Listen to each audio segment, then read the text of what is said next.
Tell me, that breath behind your ear, the hush of stone and silence, do you hear it? No, of course not. You're too drunk, too foolish, too blind. You stagger beside me, your steps uneven, boots scuffling against the damp surface of the stone, while howling with laughter. That awful rattling sound like a dying animal fighting aimlessly for air. Your breath reeks of wine, of arrogance, of something rotten. And yet, amidst the uncertainty ahead, you trust me. You're pathetic. You're weak. You call me friend, but do you really see my true reflection behind this mask? Not truly. Not the way I see you.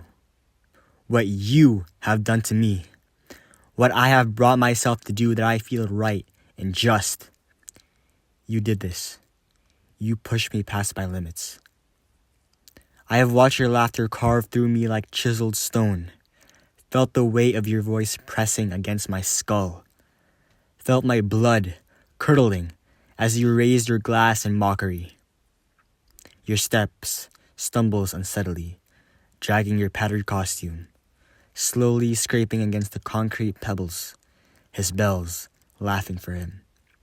Each one a whisper in the back of my mind, loud at first. But as we each take our steps into the silent borders of the night, that bells fade, and now they sing.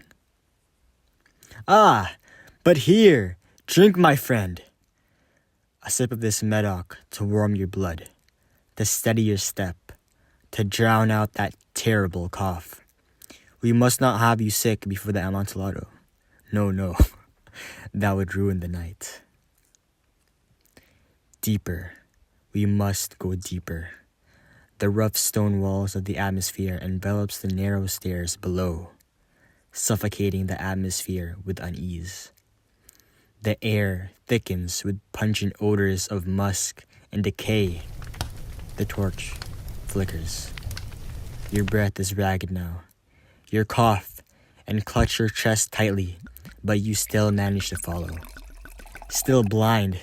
Still trusting. Fool! Another drink? Yes? A fine vintage. Fitting, don't you think? Oh, how it burns. But good. Yes? Good. We're close now. I press you forward, deeper into the dark. You hesitate. Your feet stumble. Perhaps you finally hear it. The whisper. The bells. My thrill. A small space, yes, but enough. You step inside. You hesitate again, only for a moment. The chain stirs. A slow, scraping whisper against the frozen ground. Metal grinds on stone. Heavy, unyielding, a sound that lingers. Then, the iron bites your skin. Your hands flail. Your voice cracks, one by one, slow, deliberate. The whisper grows weary now, and laughs unconsciously. Oh, but you must forgive me, my friend. Perhaps one last toast? Yes, to your long life, to the Amontillado. Do you hear it now, Fortunato? Do you hear it now? The lantern flickering, spitting light against the damp stone. I pulled the rest of the shackles to my arm. The ragged chains glimmers, reflecting from his eyes helplessly in despair. My hands steady, exhaling my last breath. The last clock clicks, which is heavier than the rest. His hands embracing the cold silence of the iron grasping his wrists, flailing helplessly behind the wall. A voice still pleads, broken, trembling. His voice aches with anxiety. The flame shudders. The light curls inward, shrinking, a dying thing in the palm of the night. I tell myself this is just. Then silence. I press my hand to the steel chains, cold as the soulless stones beneath the walls around us.